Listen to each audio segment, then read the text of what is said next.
On a couch.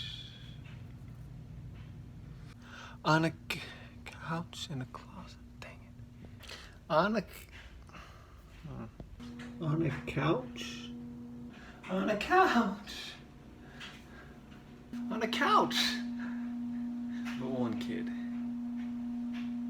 Hello and welcome back to Two Kids on a Couch. My name is Wilson and you have made it to the final micro episode of our 2022 Tony Awards season. Congratulations. In this last episode, I'm going to talk to you about our last nominee for Best Revival of a Musical, and that is Meredith Willson's The Music Man, while I build a tiny Lego clown, because I've run out of ideas.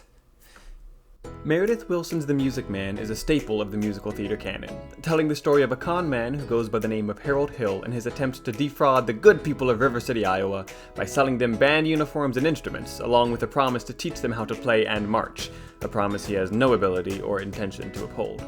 His plans might be dashed by the sadder but wiser girl who happens to be River City's only legitimate music teacher, Marion Peru, unless he can charm her by the end of the second act and give us all the closure that every romantic Broadway comedy needs. The Music Man originally appeared on Broadway back in 1957, where it beat out West Side Story to sweep most of the major categories at the 12th annual Tony Awards, and this is shockingly only its second revival since then. This production has been in the news ever since it was announced over 3 years ago, mostly concerning the casting of Hugh Jackman in the title role, but also when it was announced that it was pushing Beetlejuice out of the Winter Garden Theater, and when Kathy Voigtko's performance as Marion started a wave of conversation about swings and understudies, especially as the Omicron wave was hitting Broadway. There's a lot that could be said about the history of the show and this production, but today we're here to talk about the show itself. Stylistically, it was just The Music Man. The same design, heart, and intent as it had back in 1957.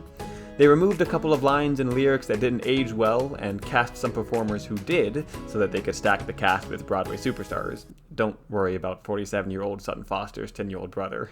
But aside from that, this production was not trying to do anything daring or unique or clever. It was just welcoming the world back from the shutdown with a good old-fashioned American musical that they knew and loved. Or at least loved enough to nominate it for 6 Tony Awards, including Best Revival of a Musical, Best Performance by a Leading Actor for Hugh Jackman, Best Performance by a Leading Actress for Sutton Foster, Best Performance by a Featured Actress for Jane Howdyshell, Best Costume Design for Santa LaQuasto, and Best Choreography for Warren Carlyle. I'll be honest, I'll be pretty upset if this wins Best Revival of a Musical. It's not as interesting as Company or as important as Caroline or Change, and so I don't think it'll have much of a shot, but that's what I said about the Hello Dolly revival back in 2017, which had basically the same producing and creative team and hit the same nostalgia bone of theatergoers, so who really knows. The costumes are nice, and I don't think there's a show that's really running away with costumes this year, so I suppose it has a chance, but I don't think it was quite interesting enough to win. The performers are all certainly talented and have Tony Awards to prove it, but I don't expect any of them to win this year. While I'm not a huge fan of Hughes, you can't argue that he ought to have been perfect for this role, even though most of the reviews I read said he was good, but maybe not as perfect as we were kind of expecting. Similarly, I would die for Sutton Foster, and I think it's cool that she was given the chance to put her more comedic and belty spin on Marion, but despite the way she made the role her own, it wasn't written to her strengths, and therefore didn't really make for a super cohesive performance.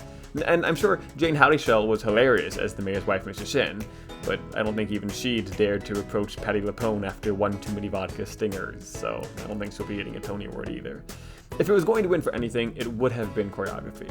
The dancing here is top-notch, and probably would have won at last year's awards, and maybe even the ones before that. But we've got some other strong dance shows this year, and so I think it won't quite take that one either. All in all, this production was sweet, but ultimately unsatisfying, the kind of show that can sell tickets, but in my opinion, won't win any awards. So there you have it, 19 episodes all about the plays and musicals nominated in the Best Show categories for this year's Tony Awards. But there are a lot of talented nominees we haven't talked about yet, so make sure you stay tuned for our final episode of the season. This Saturday, June 10th, we are going to attempt to live stream here on YouTube and go through our entire ballot. You're not going to want to miss it. Or maybe you will want to catch the edited version after, I don't know. But we hope to see you there, and whatever you do, make sure you watch the Tony Awards this Sunday, June 11th. It's going to be a wild theatrical time. All right, stay couchy, everybody.